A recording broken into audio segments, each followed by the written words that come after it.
하나님 말씀 보시겠습니다. 우리가 함께 나눈 하나님 말씀은 베드로전서 5장 10절 말씀입니다. 우리가 함께 나눈 하나님 말씀은 베드로전서 5장 10절 말씀.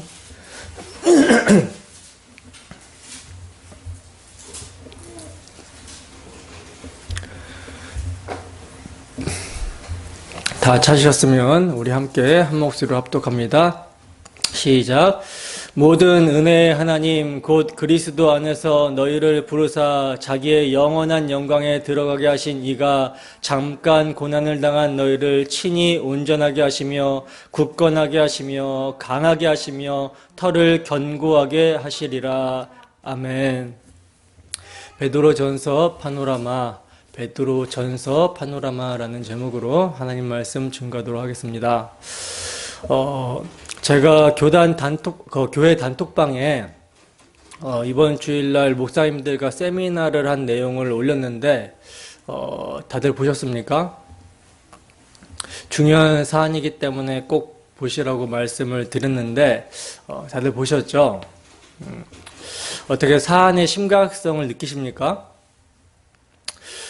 저는요, 다른 그 어떤 문제보다도 더 심각한 문제라고 생각을 합니다. 왜냐하면 행위 언약과 예수님의 순종을 능동 순종과 수동 순종으로 나누어 버리는 신학은요, 성경을 왜곡을 해요.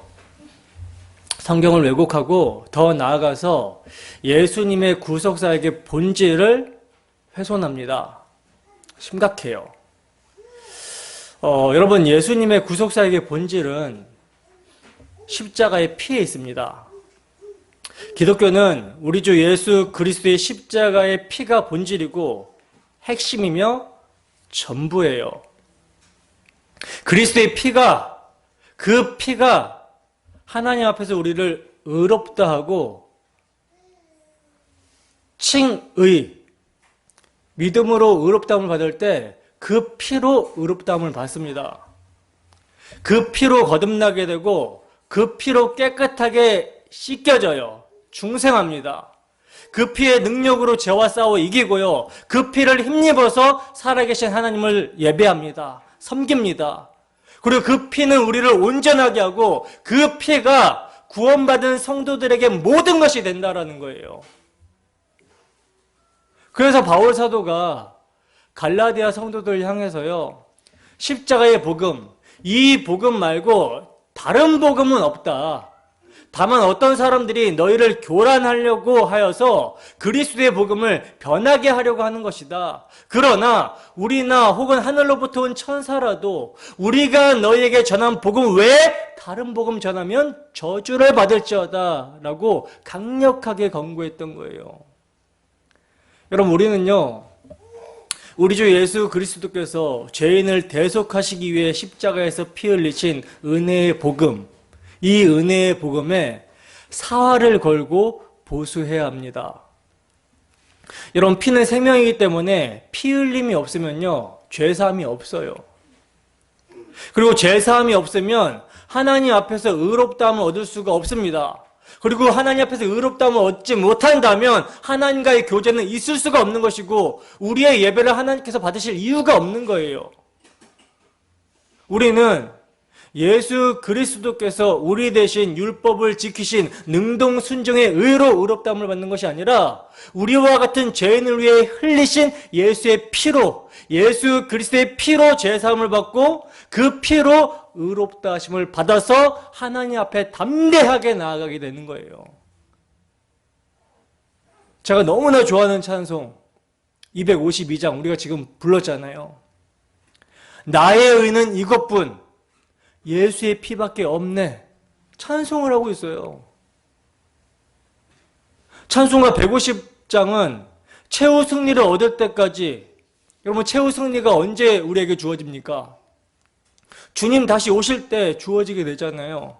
최후 승리 얻을 때까지 주의 십자가를 사랑하고 험한 십자가를 붙들겠네라고 고백을 하고 있어요. 찬송 가사가.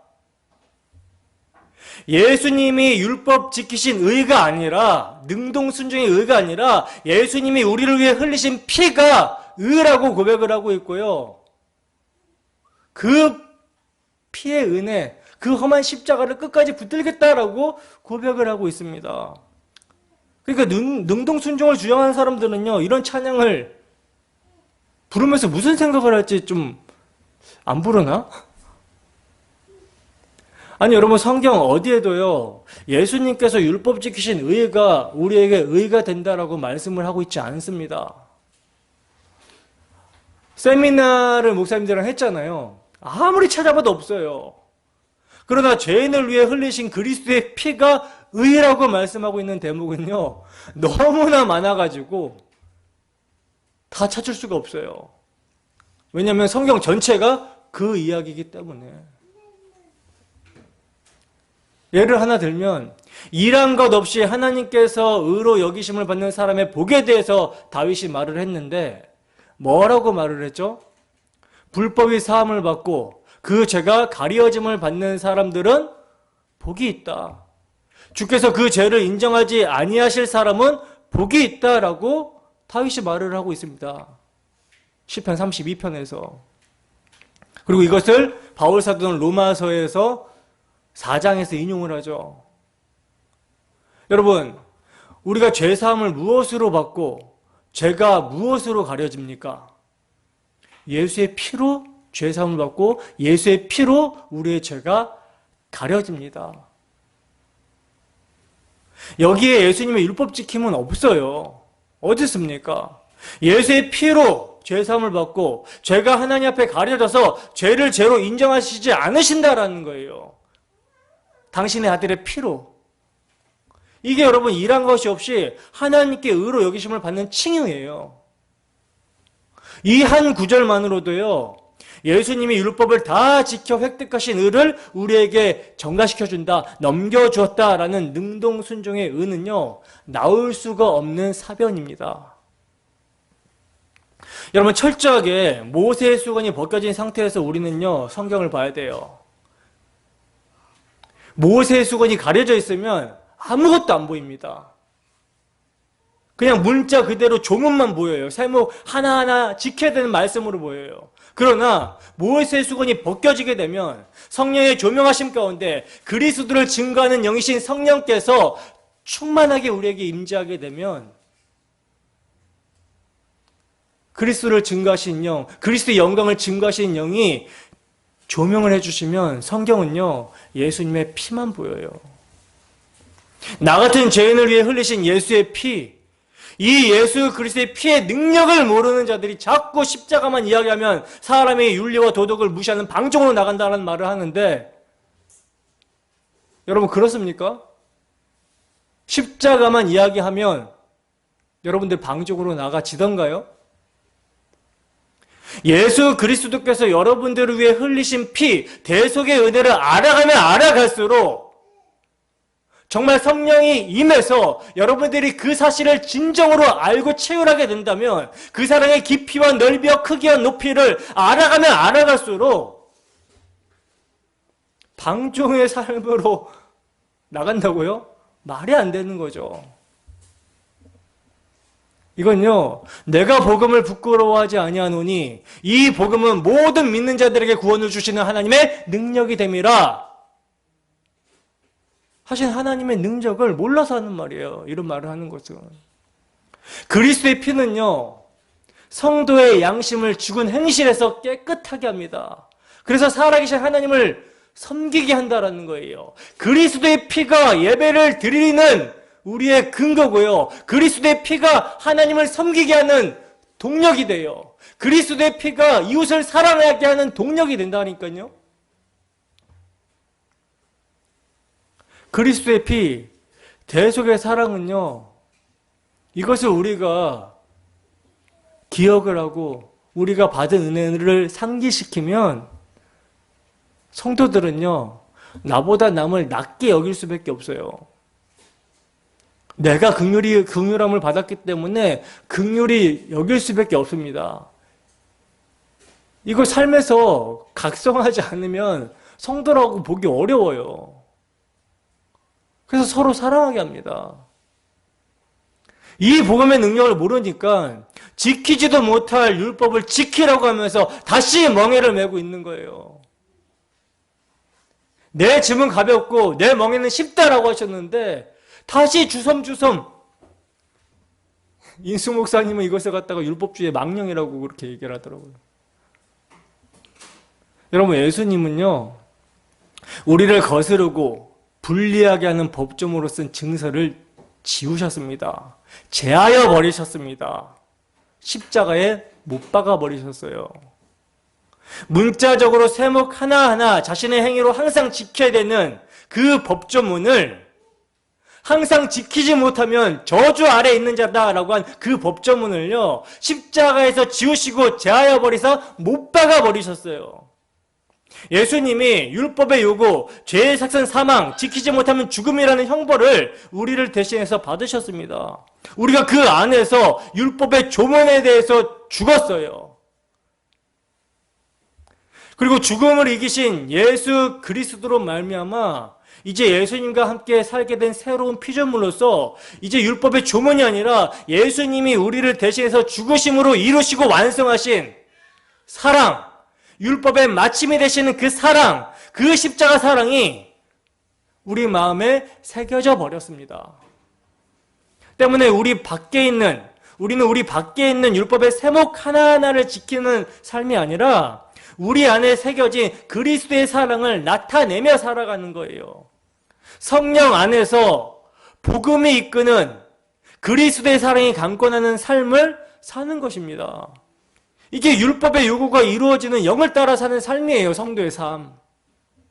근데 이 십자가 복음, 그리스도의 피를 훼손시켜 버리게 되면요, 칭의만 반쪽짜리가 되는 것이 아니라 성화의 동력도 상실해 버리게 되는 거예요.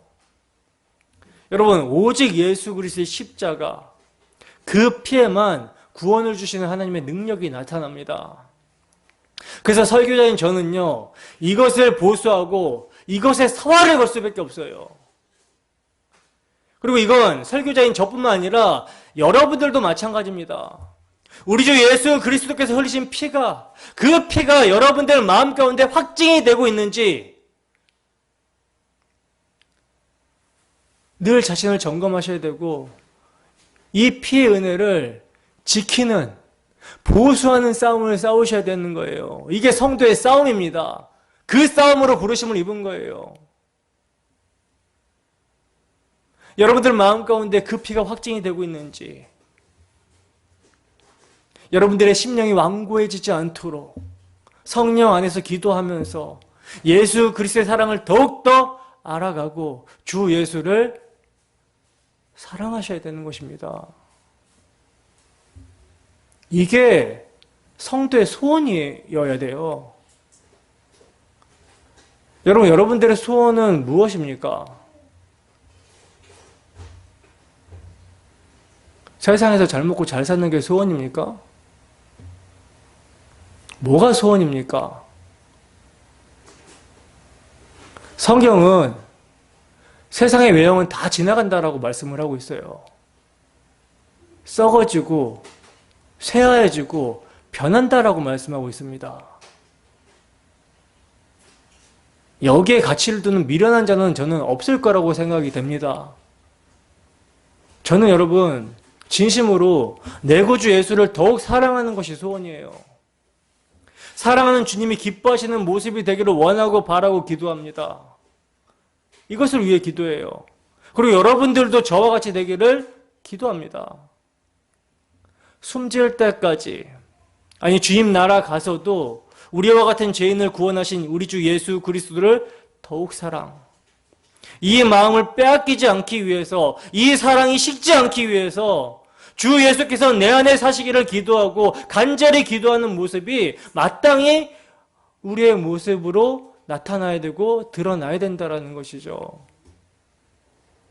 다시 한번 강조하여 말씀을 드리지만 성경은요, 예수님이 누구신지, 그가 왜 오셨는지, 그분의 피에 대해서 증거합니다. 때문에 우리는 여기에 확고해야 되고요, 견고하게 서서 주 예수의 피 흘려주심의 사랑을 날마다 알아가고 믿음으로 살아가야 되는 거예요. 그러므로 이 시간도 주 성령의 역사로 우리 주 예수 그리스도의 피 흘려주신 사랑에 대해서 깊이 알아가기를 소원합니다. 그리하여 우리 주 예수 그리스도를 정말 더욱 사랑하시는 우리 모두가 되기를 주님의 이름으로 축원합니다. 오늘은 베드로 전서를 살펴보겠습니다. 우선 저자부터 보시면 베드로 전서의 저자는요, 베드로 전서 자체에서 저자를 말씀을 하고 있어요. 베드로 전서 1장 1절 한번 볼까요? 베드로 전서 1장 1절입니다. 함께 읽습니다. 시작. 예수 그리스도의 사도 베드로는 본도, 갈라디아, 갑바도기와 아시아와 비두니아에 흩어진 나그네. 아멘. 자, 보시면 예수 그리스도의 사도 베드로는 하면서 지금 베드로전서의 저자가 베드로 사도다라는 사실을 밝히고 있죠. 말씀을 하고 있어요. 그리고 베드로전서의 배경도 좀 보시면 베드로전서의 배경은 1장 6절에서 너희가 이제 여러 가지 시험으로 말미암아 잠깐 근심하게 되지 않을 수 없으나 라는 말씀에서 볼 수 있듯이 교회가 지금 실현 중에 있다라는 사실을 알 수가 있죠. 그리고 또 4장 12절에 보면요, 사랑하는 자들아 너희를 연단하려고 오는 불시험을 이상한 일 당하는 것 같이 이상히 여기지 말고 라는 말씀에서 말해주고 있듯이 교회 앞에 더 큰 불같은 시험이 지금 다가오고 있다는 것이 배경이에요.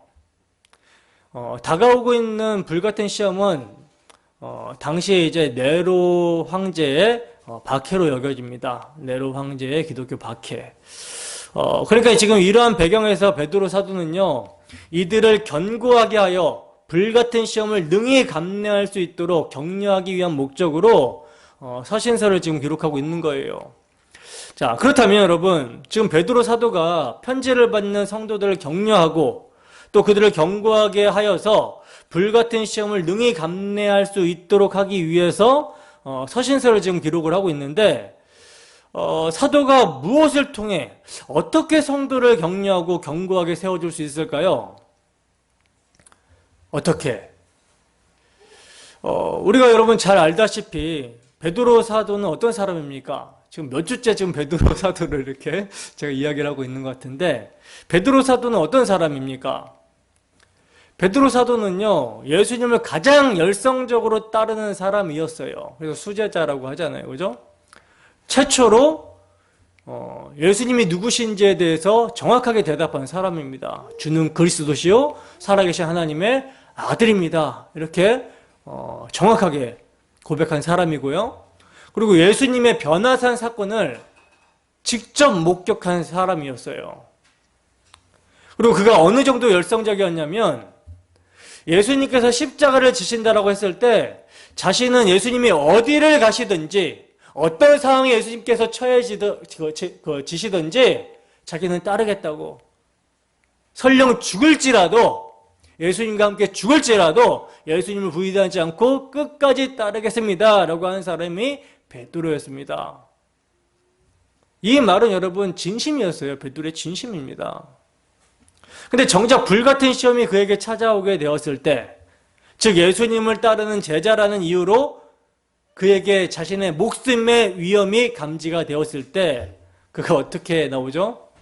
자기 살기 위해서 예수님을 저주 맹세하면서 3번이나 부인을 해버리죠. 그러니까 그가 예수님을 통해 자신이 원하고 바라는 육적인 다윗의 왕국의 재건과 그 다윗 왕국에서의 예수님의 채측근으로 한 자리 하기 위해서, 그러니까 자신의 영광을 위해서는요, 정말 최선을 다해서 자신의 열심과 정성과 노력을 다해서 죽기까지 예수님을 따를 수 있을 거라고 생각을 했던 거예요.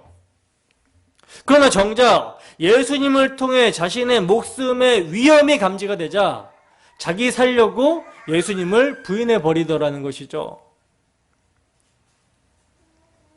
근데 여러분, 이러한 베드로가 불시험 앞에서 완전히 무너져 내린 이 베드로가 어떻게 다시 견고하게 세워지게 됩니까? 다시는 흔들리지 않는 견고함으로 어떻게 세워질 수 있게 되었죠? 그 이유는 예수님께서 그를 붙들고 기도하셨기 때문에, 그를 끝까지 사랑하셨기 때문에 그를 위해 죽으시고 부활하시사 그를 찾아와 주셨기 때문에 그가 다시 돌이킬 수 있었던 것이죠. 예수님은 베드로에게 내 믿음이 떨어지지 않기를 기도했다라고 하시면서 너는 돌이킨 후에 내 형제들을 굳게 해라, 세워줘라 이렇게 부탁을 하셨어요. 그리고 십자가에서 죽으시고 부활하신 후에는 그를 찾아오셔서 주님의 양떼, 당신의 양떼를 먹이라고 말씀을 하셨습니다. 여러분, 베드로가 다시 견고하게 설 수 있었던 것은요, 그의 열심과 노력이 아니라 그의 열심과 노력이 완전하게 무너진 자리에서, 혈과 육이 완전하게 무너진 자리에서 찾아와 주신 예수님의 대속의 사랑 때문에 견고하게 설 수 있었습니다. 때문에 베드로 사도는요, 돌이킨 후에 시련을 통과하고 있고 불시험이 기다리고 있는 형제들을 견고하게 세워주고 격려하기 위해서 자신이 받은 사랑, 주 예수께 받은 사랑을 증거하고 있는 거예요.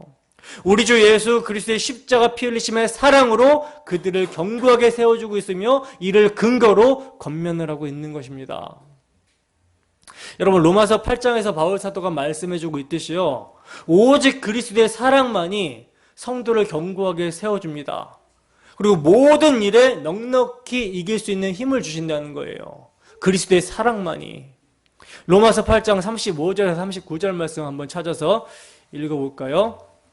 로마서 8장 35절에서 39절 말씀입니다.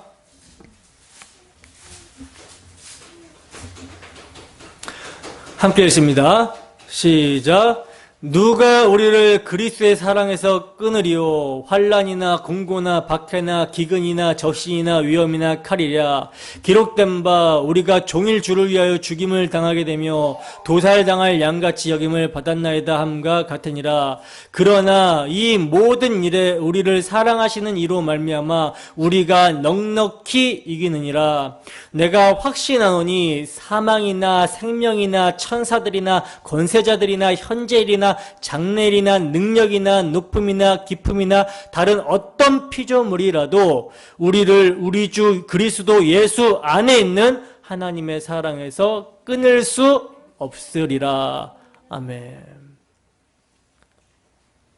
여러분, 그 어떤 상황에서도요, 성도가 그 어떤 상황에 처해진다 하더라도요, 심지어 도살당할 양같이 죽음의 상황에 처해진다 할지라도요, 성도들을 견고하게 붙들어주는 것은요, 하나님의 은혜요, 복음입니다. 복음뿐이에요. 사도 베드로는 복음서를 기록하지 않았고 단 2편의 서신서만을 전해주었을 뿐이지만 이 서신서 안에 복음의 요소들이 농축되어 있다는 것입니다.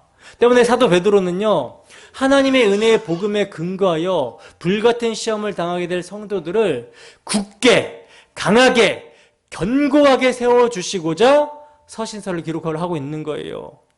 그러므로 우리는 베드로 사도가 성도들에게 굳게 서 있으라고 권면한 하나님의 은혜, 즉 복음을 살펴봐야 된다는 것이죠.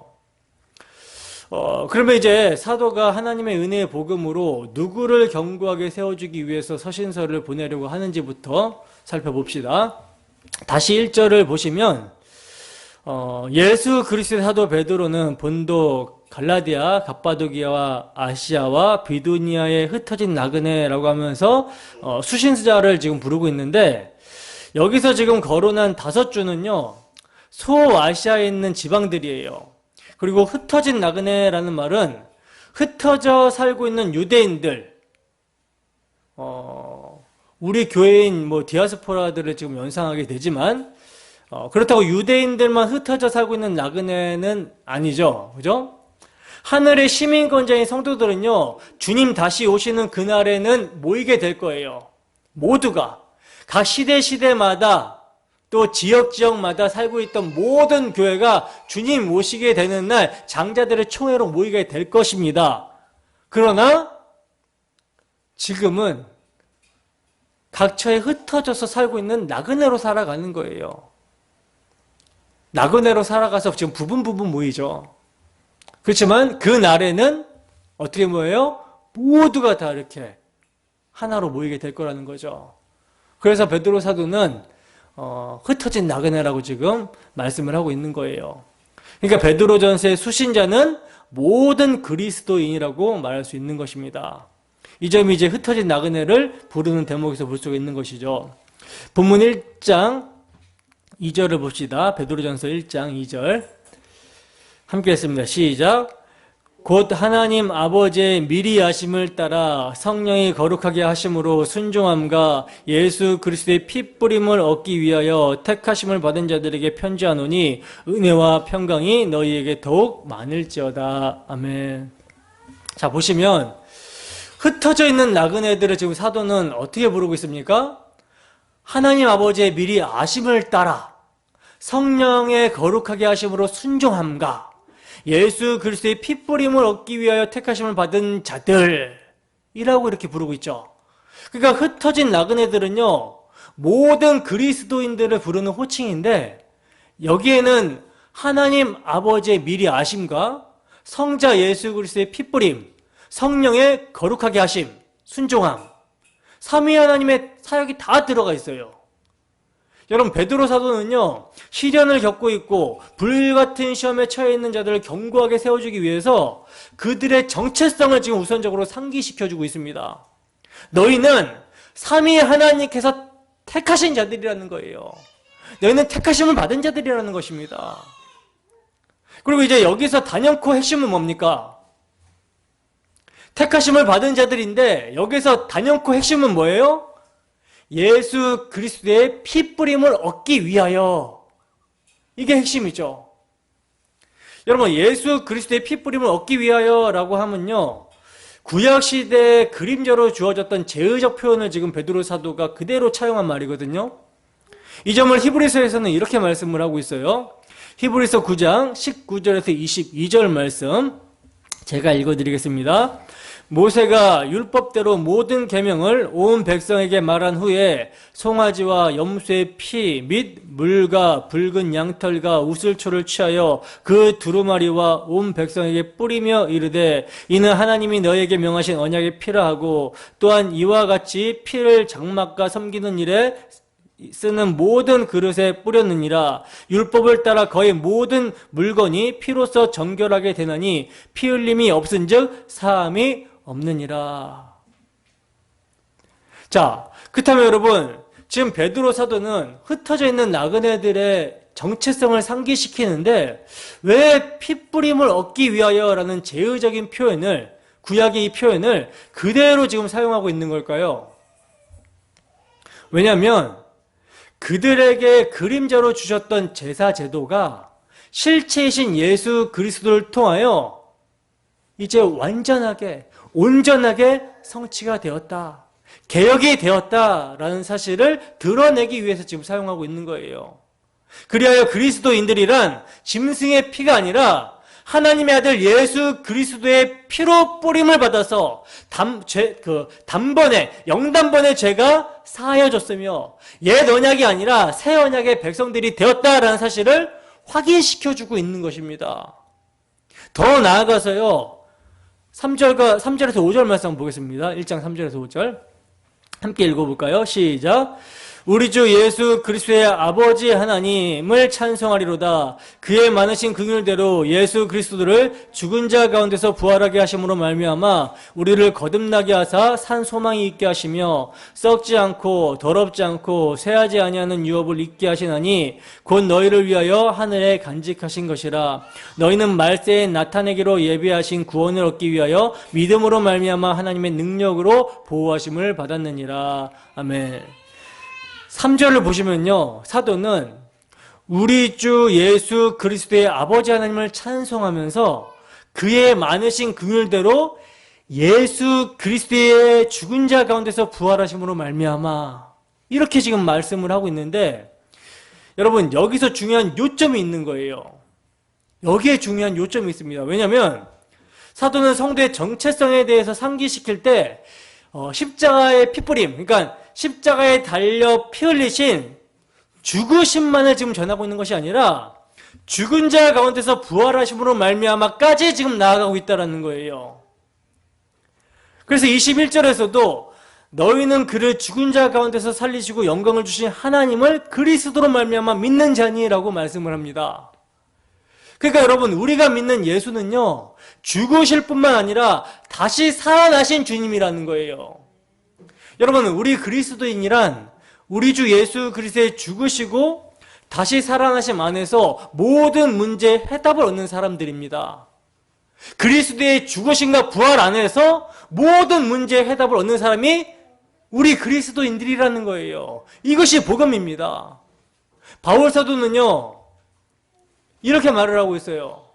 만일 예수께서 주님의 다시 사심이 없다면 너희의 믿음도 헛되고 너희가 여전히 죄 가운데 있으리라. 이렇게 말씀을 하고 있습니다. 그러니까 그리스도의 부활이 없다면요, 기독교 자체가 성립이 안 된다는 거예요. 부활이 없으면 기독교 자체가 성립이 안 된다는 것입니다. 예를 들면 이런 거예요. 뭐냐면 구약에 보면 이스라엘의 절기 중에 7절기 중에 대속제일이 있죠. 이 대속제일 날은요, 이스라엘 백성들의 죄가 다 사해지는 날이에요. 1년에 한 번 대속제일을 드리는데 이때의 대제사장은 염소 2마리를 잡습니다. 염소 2마리를 잡아서 한 마리는 그 머리에 대제사장이 이스라엘 백성들을 대표해서 이스라엘 백성들의 죄를 안수합니다. 그리고 광야로, 무인 광야로 보내요. 이게 아사셀 염소거든요. 이렇게 보내고 또 한 마리 염소는 각을 뜨죠. 그래서 그 피를 가지고 지성소로 들어가게 돼요. 이때 지성소로 들어갈 때 대제사장도 죄인이기 때문에 그를 위해서 수소를 잡아가지고 속죄를 한 다음에, 속죄제를 드린 다음에 그 다음에 염소의 피를 가지고 지성소로 들어가요. 근데 여러분, 이 지성소로 들어가게 되었을 때요, 이스라엘 백성들은 밖에서 뭘 하고 있을까요? 대제사장이 나오기만을 기다리겠죠. 왜? 대제사장이 만약에 나오지 않는다, 그럼 죽은 거거든요. 그리고 하나님께서는 이스라엘 백성들의 죄를 사하여주지 않은 게 되는 거예요. 죄 가운데 있게 되는 것이죠. 그렇기 때문에 밖에 있는 이스라엘 백성들은 대제사장이 나오기만을 기다리고 있는 것이죠. 대제사장이 만약에 나오지 않는다는 것은 뭔가 결격 사유가 있어서 대제사장이 죽은 거고, 이것은 이스라엘의 모든 죄가 속함을 받지 못한 것이 되는 거예요. 대제사장이 살아나와야 이스라엘이 사는 것입니다. 예수님의 부활은 이거예요. 그림자의 참것이 되는 대제사장이신 예수 그리스도의 속죄, 대속함을 하나님께서 만족하셨다라는 것의 확증이 부활입니다. 그래서 예수님의 부활을 칭의라고 하는 거예요. 그리고 그 칭의는 누구의 칭의가 됩니까? 우리의 칭의가 되는 거라는 거죠. 우리의 칭의. 그러므로 베드로 사도는요, 예수 그리스도를 죽은 자 가운데서 부활하게 하심으로 말미암아 우리를 거듭나게 하사 산 소망이 있게 하셨다라고 말씀을 하고 있는 것입니다. 여러분, 우리는요, 예수님이 부활하심으로 말미암아 무엇이 가능하여졌는지에 대해서 확고해야 합니다. 우선 로마서 1장 4절에서는 바울 사도는요, 예수가 부활하심으로 말미암아 하나님의 아들이심이 선포되었다라고 말씀을 하고 있어요. 그리고 히브리서 2장 14절에서는요, 죽음의 세력을 잡은 자 마귀를 멸하셨음이 부활로 드러났다라고 말씀을 하고 있습니다. 히브리서 10장 10절에서는 우리의 죄가 청산이 되어 단번에 거룩함을 얻었다라고 말씀을 하고 있고요. 고린도전서 15장 20절에는 예수님이 첫 열매가 되심으로 말미암아 성도들의 부활의 보증이 되었다라고 말씀을 하고 있어요. 그리고 주님의 부활은 우리가 사도신경에서 고백하듯이 산자와 죽은 자를 심판하러 다시 오시겠다라고 하시는 것에 대한 확증입니다. 그리고 로마서 8장 34절에서는요, 죽으실 뿐 아니라 다시 살아나신 이는 그리스도 예수시니 그는 하나님 우편에 계신 자요 우리를 위하여 간구하시는 자신이라 하면서 그가 이제도 우리를 위해서 간구하고 계신다라고 말씀을 하고 있고요.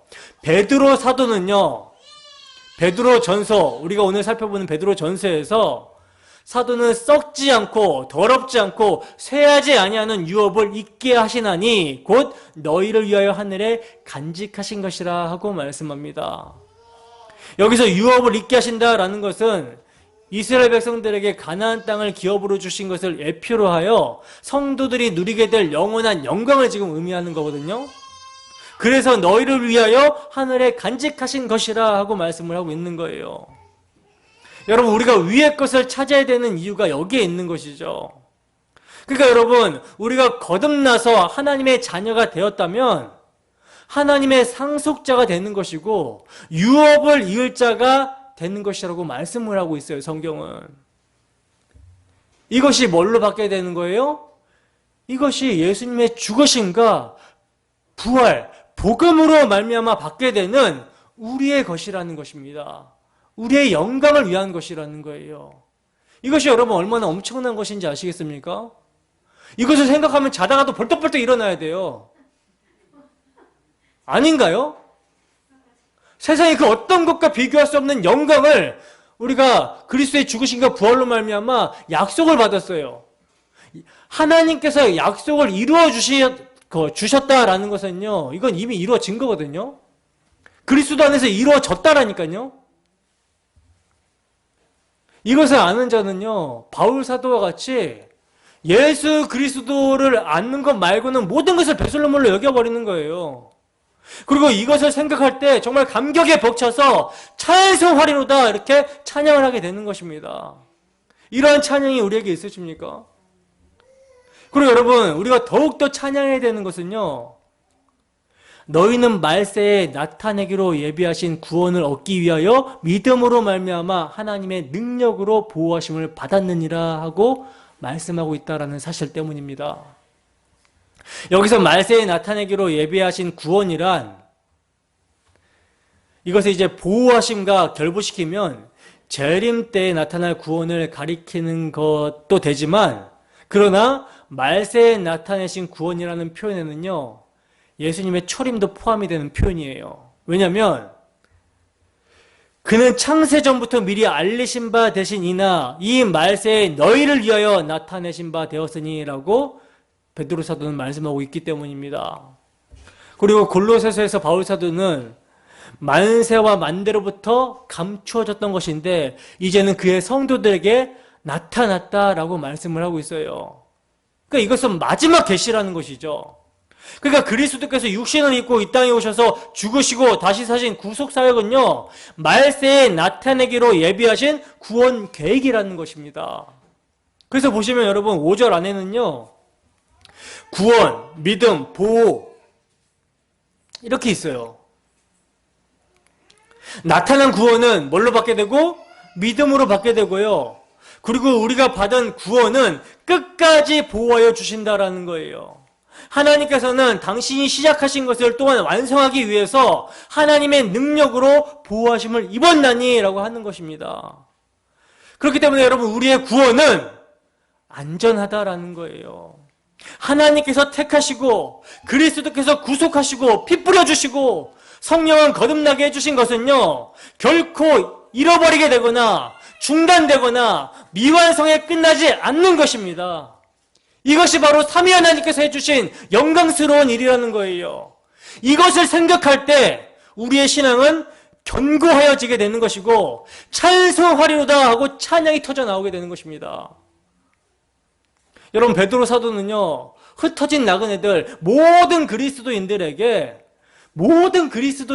여러분, 광야를 지나가는 자들이거든요. 모든 그리스도인들은요, 크고 작은 환난 가운데 있어요. 자기가 당하는 세상살이가 제일 힘들어요. 모든 그리스도인들에게 다가오고 있는 불시험을 넉넉히 이기게 하기 위해서 하나님께서 행해주신 복음을 증거함으로 말미암아 그들의 정체성에 대해서 견고하게 세워주고 있는 것입니다.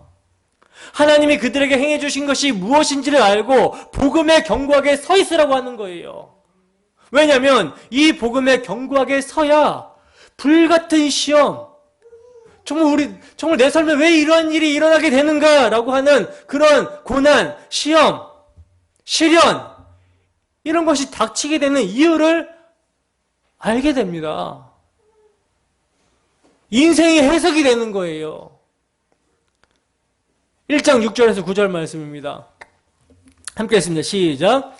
그러므로 너희가 이제 여러 가지 시험으로 말미암아 잠깐 근심하게 되지 않을 수 없으나 오히려 크게 기뻐하는도다. 너희 믿음의 확실함은 불로 연단하여도 없어질 금보다 더 귀하여 예수 그리스도께서 나타나실 때에 칭찬과 영광과 존귀를 얻게 할 것이니라. 예수를 너희가 보지 못하였으나 사랑하는도다. 이제도 보지 못하나 믿고 말할 수 없는 영광스러운 즐거움으로 기뻐하니 믿음의 결국 곧 영혼의 구원을 받았습니다. 아멘.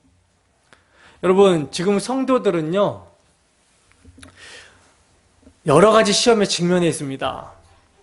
그리고 더 큰 박해가 다가오고 있는 것을 베드로 사도는 예감하면서 지금 이 서신을 기록하고 있는 거예요. 근데 여러분, 베드로 사도는 성도들에게 더 큰 시험이 올 것을 예상하고 서신서를 기록을 하고 있지만 절대 이 시험으로 말미암아 어떤 주눅이 들거나 뭐 이런 표현이 없어요. 그죠? 오히려 뭐 하라고 합니까? 기뻐하라고 합니다. 아니, 기뻐하는도다. 너희가 잠깐 근심하는 것 같은데 기뻐하는도다. 오히려 크게 기뻐하는도다. 이렇게 말씀을 하고 있어요. 왜? 시험은요, 성도들의 믿음을 연단하여 금보다 더 귀하게 재련한다라는 것이죠. 그래야 여러분, 금을 재련할 때 불순물이 빠지잖아요. 그리고 깨끗해진 것만 남잖아요. 이것처럼 성도의 믿음을 온전하게 한다라는 것이죠. 세상으로 향한 성도의 마음을요, 돌려서 믿음의 주 온전케 하신 예수께 고정을 시키게 해요. 내가 하는 일마다 잘 되고 등 타시고 배부르면요, 하나님을 잊어버리기 십상입니다. 왜? 우리는 육체를 갖고 있기 때문에. 아직 제 몸이 안 죽었어요. 제 몸이 있는 상태에서 우리는 거듭났습니다. 그래서 싸움이 있어요. 근데 너무나 평안하잖아요? 너무나 하는 일마다 잘 되잖아요? 교만해져요. 예수님 다시 오시는 거 안 기다립니다. 익숙해져서. 그래서 하나님께서는요, 히브리서에서는 이렇게 말씀을 하고 있죠. 사생자처럼 내버려 두시지 아니하시고 근실히 징계하신다고. 가만 안 내버려둬요. 침 삼킬 또한도 가만 안 내버려 두시고 우리를 지켜보고 계시며 이끌고 가십니다. 사망의 음침한 골짜기로 밀어 넣기도 하고 또 평탄한 길도 주시기도 하고, 이렇게 하나님께서는 우리로 하여금 믿음의 주 온전케 하시는 예수 그리스도를 붙들고 의지하고 영광의 나라, 영광의 중요한 것, 위의 것을 바라보게끔 우리를 인도하신다라는 거죠. 그렇기 때문에 기뻐할 수 있는 거예요. 그리고 나 같은 죄인을 위해서 고난당하신 그리스도의 고난을 묵상하게 되고, 내가 당하는 고난은 그리스도와 함께 당하는 고난이지만 그리스도께서 감당하신 고난은 이건 우리의 고난과 비교할 수 없는 고난이구나. 그리스도의 고난을 묵상하게 되는 것이죠. 그리하여 썩지 않고 더럽지 않고 쇠하지 아니하는 유업을 주님께서는, 하나님께서는 있게 하시고자 우리로 하여금 썩어질 것, 더러운 것, 변하는 것들을 포기하게 만드시는 거예요. 거기에 마음 빼앗기지 않게 하시는 것입니다. 오직 우리의 영원하신 기업, 생명보다 귀한 예수를 알게 하시고 그 예수를 사랑하는 우리 마음이 그 예수께, 그 사랑에 끌리게 하시는 거예요. 그래서 복음을 아는 자들은요, 성령의 인도하심 가운데 복음을 채우라고 알아가는 자들은요, 불같은 시험을 만나게 될 때 육신을 입고 있기 때문에 잠깐 근심하는 것 같으나 오히려 크게 기뻐하게 되는 것입니다. 여러분, 사도는요, 예수를 너희가 보지 못하였으나 사랑하는도다.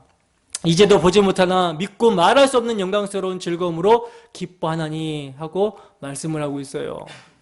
보지 못했으나 사랑한다. 이게 짝이고요.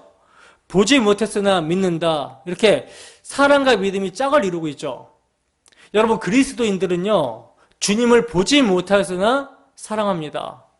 그리고 보지 못했으나 기뻐합니다. 제가 기회가 있을 때마다 강조합니다만 항상 믿음과 사랑은요, 그리스도인의 표지로 등장하게 됨을 보게 돼요. 항상 먼저는 믿음이죠. 그리스도의 구속을 믿음으로 하나님과의 관계가 회복되는 것이 먼저고, 그리고 그 믿음은요, 사랑하는 것으로 자라가는 거예요. 그렇다면 왜 지금 사도는 예수를 너희가 보지 못하였으나 믿는다가 아니라 사랑한도다 하고 먼저 지금 사랑을 말씀하고 있는 걸까요? 여러분, 주님은요, 부활하신 후에 베드로에게 나타나셔서 물으셨습니다. 시몬아, 내가 이 사람들보다 나를 더 사랑하느냐? 하고 물으셨어요. 무슨 의미겠습니까? 주님을 위해서 여러분, 죽을 수 있는 자는요, 믿을 뿐만 아니라 사랑하는 자가 주님을 위해서 죽을 수 있는 거예요. 그러니까 사도는 너희는 그리스도를 위해서 죽을 수 있겠느냐 하고 이렇게 묻고 있는 셈이라는 것이죠. 여러분, 우리는 주님을 위해서 죽을 수 있으시겠습니까? 베드로처럼 고백해야죠. 내가 아니라 내가 주님을 사랑하시는 것을 주께서 아십니다. 이렇게 고백해야죠. 왜냐하면 우리는 우리의 결단과 의지를 믿지 못하니까. 그래서 주님께서는 띠를 띄어가지고 원치 아니하는 곳으로 끌고 가시는 것입니다. 기쁘게 십자가 지고 갈 수 있게끔 인도하신다라는 거죠. 자, 그러면 믿음과 사랑의 결국은 무엇인가? 믿음의 결국 곧 영혼의 구원을 받음이라 하고 말씀을 하고 있죠. 그러니까 성도들에게 믿음과 사랑이 있다는 것은요, 영혼이 구원 얻은 증거라고 할 수 있는 거예요. 믿음의 결국은 구원에 있고 구원에 이르는 믿음은 죽음보다 강한 사랑이라는 것입니다. 이것이 금보다 귀한 불로 연단된 믿음이라는 것이죠. 믿음은 죽음보다도 강한 사랑. 아가서에서 말씀하고 있죠. 여러분은 보이지 않는 주 예수를 사랑하십니까? 그래서 믿고 말할 수 없는 영광스러움 가운데 즐거워하십니까? 어떻게 믿음의 시험이 와도 이렇게 사랑하고 믿고 즐거워할 수 있는 것이죠?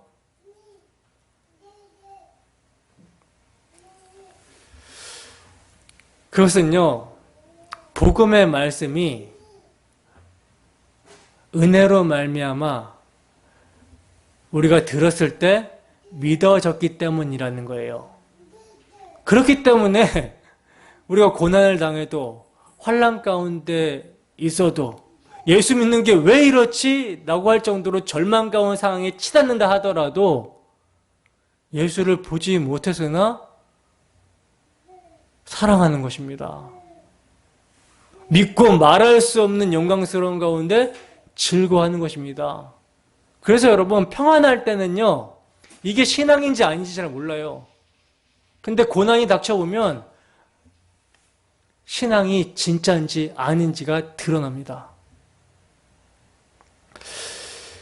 복음의 말씀이 은혜로 말미암아 믿어지게 된 자는 고난 가운데 예수를 더욱 사랑하게 돼요.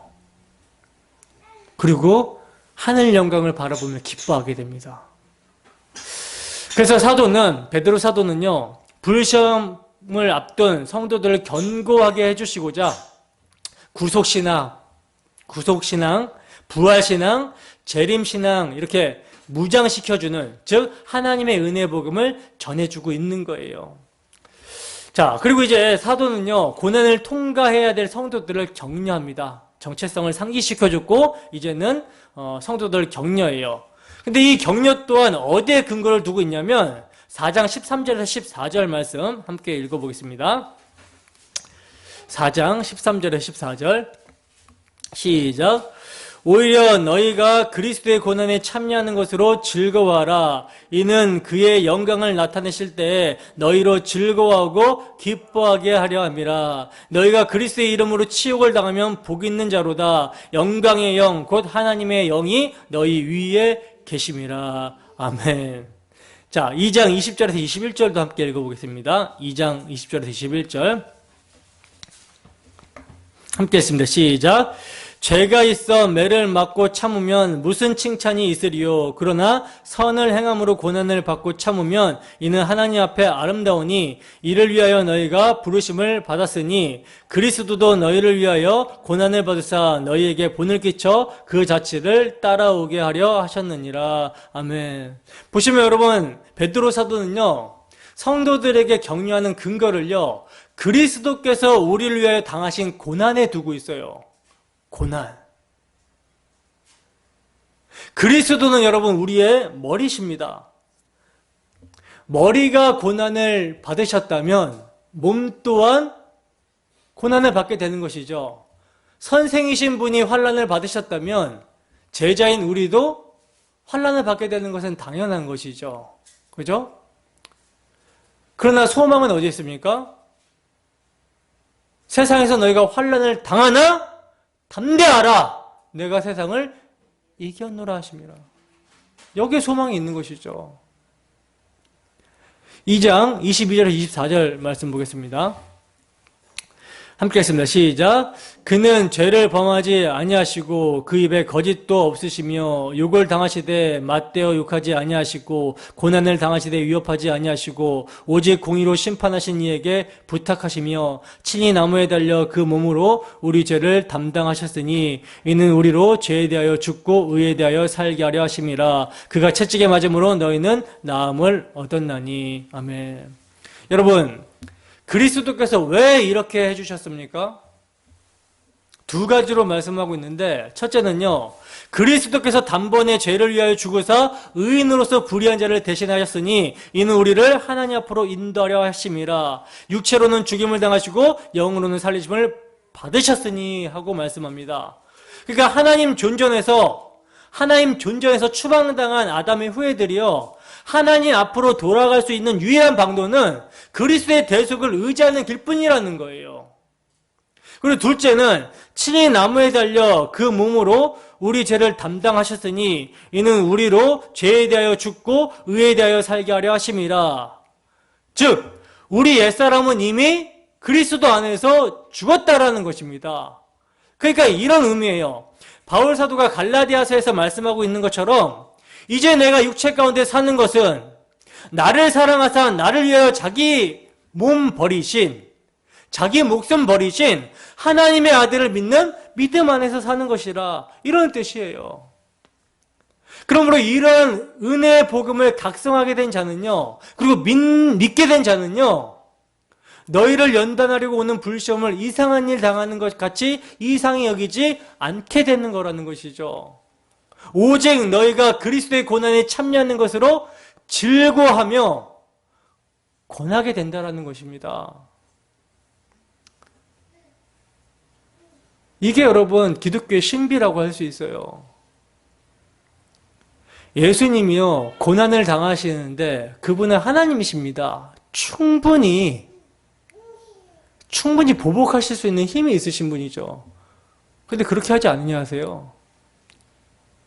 십자가 지는 것이 하나님의 뜻이기 때문에 자기가 창조한 피조물에게 침뱉음을 받으시고 뺨을 맞으시고 결국은 십자가를 지심으로 끝내는 경건치 않고 죄인이고 원수인 자들을 구원해 내십니다. 근데 이것을 믿는 우리에게 본을 끼치셨다라고 말씀하고 있어요. 그 자체를 따라오게 하셨다라고 말씀하고 있습니다. 우리 힘으로 가능한 게 아니라 그분께서 우리를 그 안에서 죽이시고 살리셔서 이끌어 가신다는 의미예요. 그래서 우리의 삶이요, 그렇게 살고 싶어져요. 그리스도의 사랑을 알아가면 알아갈수록. 베드로 사도는 이 권면을 하고 있는 것입니다. 그러므로 여러분, 베드로전서의 핵심 요절은 5장 10절입니다. 모든 은혜의 하나님 곧 그리스도 안에서 너희를 부르사 자기의 영원한 영광에 들어가게 하신 이가 잠깐 고난을 당한 너희를 친히 온전하게 하시며 굳건하게 하시며 강하게 하시며 털을 견고하게 하시리라. 여기 이 말씀 안에는요, 고난과 영광, 잠시와 영원히 지금 대조가 되어 있거든요. 그리고 핵심은 하나님의 은혜인데, 하나님의 은혜는 어디에 있다? 그리스도 안에 있다라는 거예요. 즉 그리스도께서 죽으시고 다시 사신 복음에 있다라는 것입니다. 그러니까 그리스도 안에서 영원한 영광에 들어가게 하기 위해서 너희를 부르셨다면 잠시 받는 고난은 친히 온전하게 하시며 굳건하게 하시며 강하게 하시며 털을 견고하게 하시는 연단일 뿐이라는 말씀이에요. 그러므로 여러분, 사도는요, 다가오는 불같은 시험을 하나님의 집에서 심판을 시작할 때가 되었나니 만일 우리에게 먼저 하면 하고 심판으로 보고 있습니다. 그리고 심판의 첫 대상은 하나님의 집, 즉 교회라고 말씀을 하고 있다는 거예요. 왜냐하면 여러분, 교회 안에는요, 좋은 씨만 있는 것이 아니에요. 가라지가 있고 알곡만 있는 것이 아니라 쭉정이도 있습니다. 때문에 불같은 시험은요, 이것을 가려내는 역할을 하는 거예요. 처음부터 믿음이 있는 자인지 없는 자인지를 불같은 시험이 태움을 통해서, 환난을 통해서, 시련을 통해서, 연단을 통해서 구별해내는 것이죠.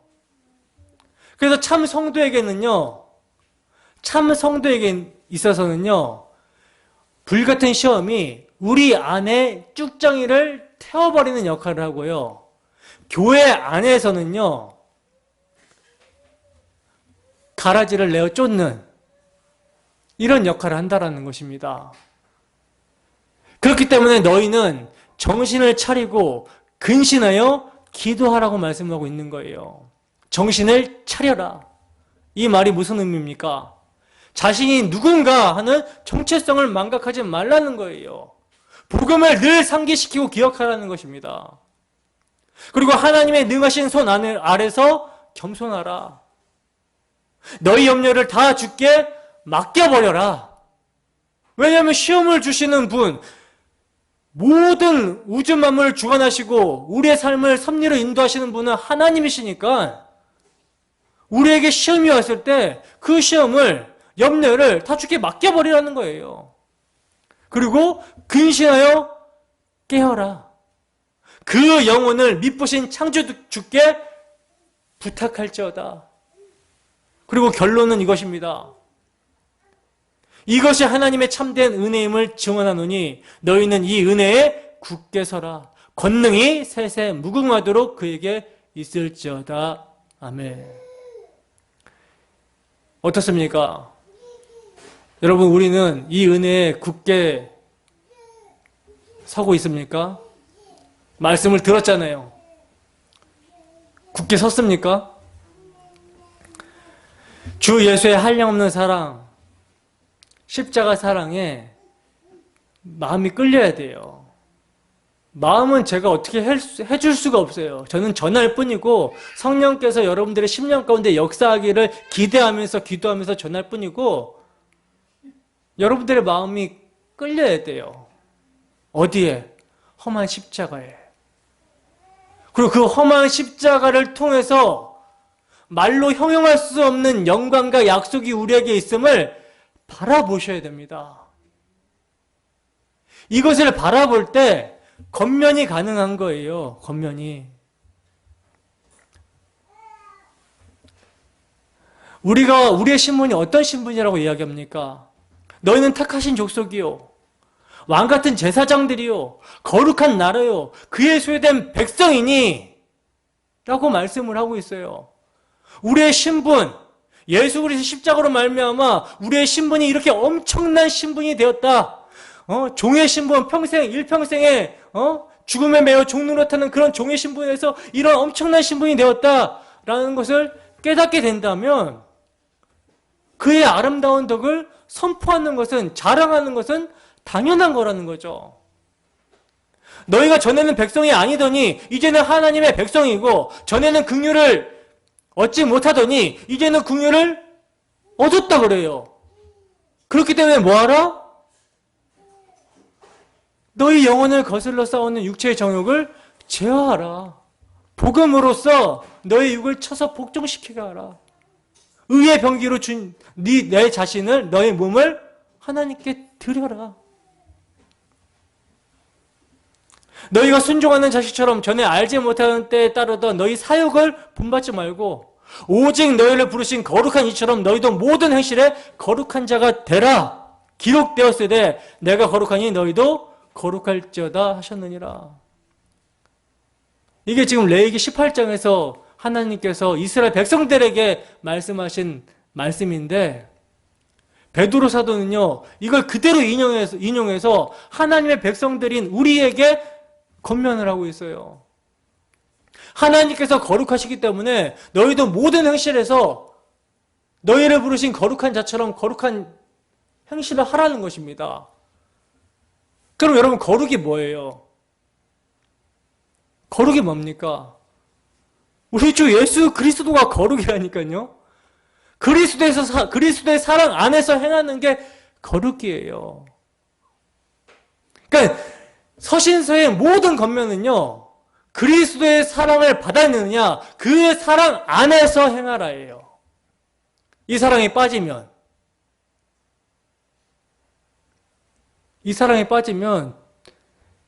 두려워함으로, 자기가 혹시 이것을 안 하면 구원에서 탈락될까? 아니면 내가 하나님께 징계를 받게 될까? 두려워함으로, 율법의 세목을 그렇게 두려움으로 지키게 됩니다. 굉장히 중요한 거예요. 그러나 그리스도께서 우리를 어떻게 사랑하셨는지, 그 사랑을 당신의 죽음으로써 완성하셨고, 이제 그 사랑이 우리의 심령 가운데 있다라는 사실을 확인하는 가운데 행하게 되면 그게 우리 안에서 예수가 사시는 행함이 되는 것입니다. 이것을 사도는 권면을 하고 있는 거예요. 그래서 너희가 알거니와 너희 조상이 물려준 헛된 행실에서 대속함을 받은 것은 은이나 금이나 없어질 것으로 된 것이 아니요 오직 흠없고 점없는 어린 양 같은 그리스도의 보배로운 피로 된 것이라. 여러분, 그리스도의 피로요, 그리스도께서는 모든 것을 이루셨습니다. 하나님의 모든 약속을 이루셨어요.